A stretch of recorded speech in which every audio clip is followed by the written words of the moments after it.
India गठबंधन के कुरुक्षेत्र से उम्मीदवार सुशील गुप्ता ने गोहला चीका में पूर्व विधायक के खिलाफ लगाए नशा बेचने में शामिल होने के आरोप। पूर्व विधायक कुलवंत बाजीगर ने चुनाव आयोग को करेंगे शिकायत। इंडिया गठबंधन के कुरुक्षेत्र से उम्मीदवार सुशील गुप्ता ने गोहला चीका में पूर्व विधायक के खिलाफ लगाए नशा बेचने में शामिल होने के आरोप। पूर्व विधायक कुलवंत बाजीगर ने चुनाव आयोग को करेंगे शिकायत। आज गोहला चीका में इंडिया गठबंधन से आम आदमी पार्टी के प्रत्याशी सुशील गुप्ता ने आरोप लगाए थे कि बीजेपी सरकार ने युवाओं को नशे की ओर धकेला। सुशील गुप्ता ने बीजेपी के पूर्व विधायक कुलवंत बाजीगर पर लगाए नशा बेचने में शामिल होने के गंभीर आरोप। पूर्व विधायक का भतीजा नशा सहित किया गया था गिरफ्तार। नशा तस्करों को पूर्व विधायक और पूर्व भाजपा विधायक को सरकार का संरक्षण प्राप्त था। पूर्व भाजपा विधायक की गाड़ी नशे के कारोबार में लिप्त होने के कारण डीसी कार्यालय में 2 महीने तक खड़ी रही, परंतु राजनीतिक दबाव के चलते मामला दर्ज नहीं किया गया। सुशील गुप्ता के इस बयान पर अपनी प्रतिक्रिया देते हुए भाजपा के पूर्व विधायक कुलवंत बाजीगर ने कहा कि सुशील गुप्ता अपने इस बयान पर माफी मांगे कि मुझसे गलती हुई है, अन्यथा मानहानि का केस किया जाएगा। चुनाव आयोग को करेंगे शिकायत। सुशील गुप्ता की प्रेस वार्ता का वीडियो। सरकार आ गई तो हरियाणा नशा क्यों बेच रही है? पंजाब में भी बिकता था, हो गया बंद। पंजाब में बंद। मैं ये कह रहा हूँ कुलवंत बाजीगर के भतीजे का नशे के तस्करों के साथ चलान हुआ था ना? हुआ था ना? इस बात को मानते हो? गाड़ी इसकी 2 महीने खड़ी रही, वो भी मान लेना, इंक्वायरी कर लेना। जब ये बीजेपी के विधायक खुद नशे के अंदर कारोबार में शामिल है तो इसका मतलब सरकार का संरक्षण है। ये बात तो पत्रकार बैठे हुए मान रहे कि उसके भतीजे का नशे के तस्करों के साथ चलान हुआ, तो नशे के कारोबार में तो है ये। और नशे के कारोबार में जब है तो यही हम कह रहे हैं कि नशे के कारोबार में है, खत्म नशा खुद बेचती है बीजेपी।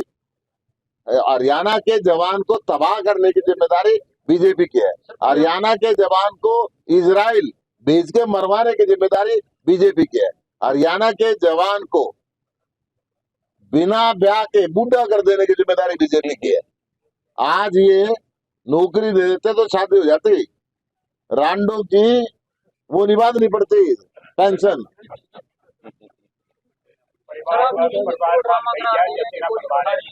वो आपको ड्रामा करार दे रहे हैं कि गेहूं काट रहे हैं, आज से पहले कहाँ थे आप, आज से पहले गेहूं। मैं सुन जितनी वीडियो का दिखा दूंगा। जब बाढ़ आई थी तो मैं आगे गलियों में घूम रहा था। जब कोरोना आया तो मैं ऑक्सीजन के अंदर खोल रहा था। मेरे मोबाइल में अभी दे दूंगा मैं आपको।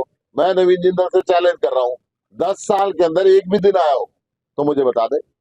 संसद के अंदर मैंने हरियाणा के बेरोजगारों की आवाज उठाई, संसद के अंदर मैंने हरियाणा के किसानों की आवाज उठाई, संसद के अंदर मैं हरियाणा के व्यापारियों की आवाज उठाई, हरियाणा के अपराध की आवाज उठाई, हरियाणा के अंदर भ्रष्टाचार की आवाज उठाई। उसने एक आवाज उठाई हो, मैं चैलेंज कर रहा हूँ। बीजेपी का एक आरोप ये भी है कि आपके द्वारा लगातार आरोप लगाए जाते हैं, जैसे कुरुक्षेत्र के पार्क की बात हो चाहे अन्य बातों जो, लेकिन उसको किसी भी प्लेटफॉर्म पर प्रूव नहीं किया जाता। अब प्रूव कर दिया ना, कुलवंत बाजीगर नशे में शामिल है, सामने मान लिया कि उसके साथ चलान हुआ था। और कैसे प्रूव होता है बताओ? क्या प्रूव कराना मैं अभी करता हूँ? क्या प्रूव करवाना चाहते हो? थीम पार्क में करोड़ों रुपए घोटाले का, करोड़ रुपए घोटाले का नहीं, घोटाले की बलि चढ़ गया, बड़ा ही नहीं पूरा आज तक। तो सर वो प्लेटफॉर्म पर किसी पर प्रूव तो नहीं हुआ ना? प्रूव कैसे जब बना ही नहीं?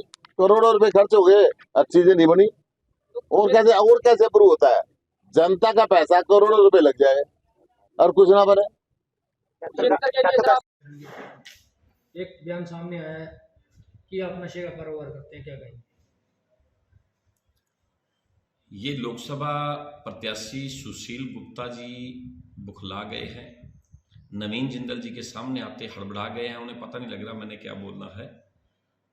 उन्होंने जिस तरीके से जो भी बात ये कही है ये बिल्कुल सरासर गलत है, झूठ है।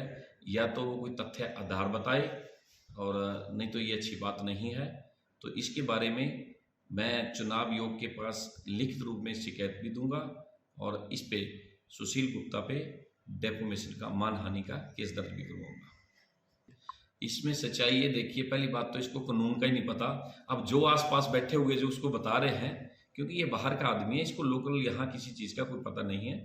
जो भी इसको जिस तरीके से बकाया गया है, जिस तरीके से बताया गया है, इसको अपनी बुद्धि से काम लेना चाहिए, झूठ आधार नहीं बोलना चाहिए। और जो कह रहा है डीसी ऑफिस में गाड़ी खड़ी रही, पहले तो इसको नॉलेज होनी चाहिए कि अगर कोई ऐसे केस होते हैं तो एसपी ऑफिस या पुलिस में थाने में गाड़ी खड़ी होती है, डीसी ऑफिस में नहीं खड़ी होती। और इसका ये मुझे जवाब दे, मेरे को ये बताए, इसको ये प्रूव करना पड़ेगा। मैं और एक मेरा भाई बलवंत, कुलवंत और बलवंत 2 भाई हैं। मेरे पिताजी का नाम बम्बूराम है, दादाजी का नाम नथुराम जी है और मेरे बच्चों का नाम साहिब सिंह और गुरजीत है और भतीजे का नाम जगसीर है। इन पे कभी आज तक कोई भी किसी तरीके से कार्रवाई बताए तो अगर कोई और बिना मतलब बेवजह बात करता रहे तो ये अच्छी बात नहीं है।